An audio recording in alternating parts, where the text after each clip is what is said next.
پہلی شب قدر یعنی 21ویں شب کے نوافل۔ رمضان المبارک کی 21ویں شب کو 4 رکعت نماز 2 سلام سے پڑھے۔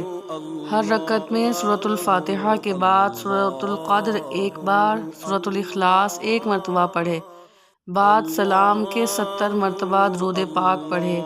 انشاءاللہ تعالی اس نماز کے پڑھنے والے کے حق میں فرشتے دعائے مغفرت کریں گے۔ 21ویں شب کو 2 رکعت نماز پڑھے۔